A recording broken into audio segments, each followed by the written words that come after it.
শিশুর থেকে শুরু করে দেশের বড় নেতারা পর্যন্ত বন্দে মাতরম ধ্বনি সকল ধরনের স্বাধীনতা বলছে সিংহ বানাচ্ছে একটা হিসেবে কাজ করেছিলেন। বলছিলাম একটা সিংহ বানাচ্ছে বন্দে মাতরম তার ঐতিহাসিক অবদানের জন্য 1950 সালে 24শে জানুয়ারি জাতীয় সঙ্গীত হওয়ার গৌরব অর্জন করে।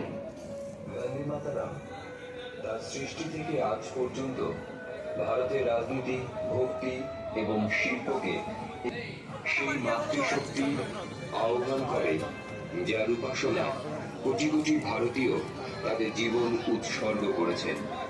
বন্দে মাতরম।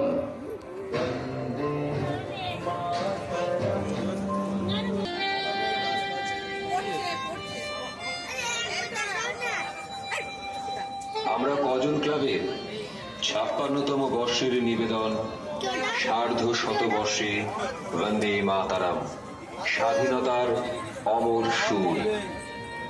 ভারতের স্বাধীনতা সংগ্রামে বন্দে মাতরম আশার সঞ্চার করেছিল।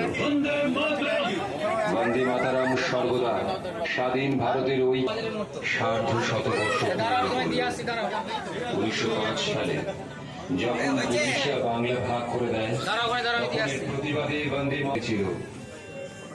যখন ব্রিটিশ সরকার ভারতীয়দের স্বাধীন চেতনার উপর আত্মসম্মানের উপর আঘাতের প্রতিক্রিয়া।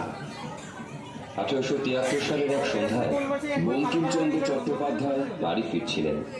তখন কর্নেল ডাফিন নামে একজন ব্রিটিশ অফিসার তাকে আক্রমণ করেন। একজন উচ্চপদস্থ প্রশাসনিক কর্মকর্তা হওয়া সত্ত্বেও জনসাধারণের ওপর এই অবমাননার এবং এই ঘটনাটি বঙ্কিমবাবু সংস্কৃত এবং বাংলা শব্দের সমন্বয়ে ভারতীয় সংস্কৃতি এবং আত্মসম্মানকে জাগ্রত করার জন্য এই গানটি রচনা করেছিলেন। এই গানে ভারতকে এক মা হিসেবে বর্ণিত করা হয়েছে, এমন একজন মা যিনি শস্য শ্যামলা, সুজলাং সুফলাং এবং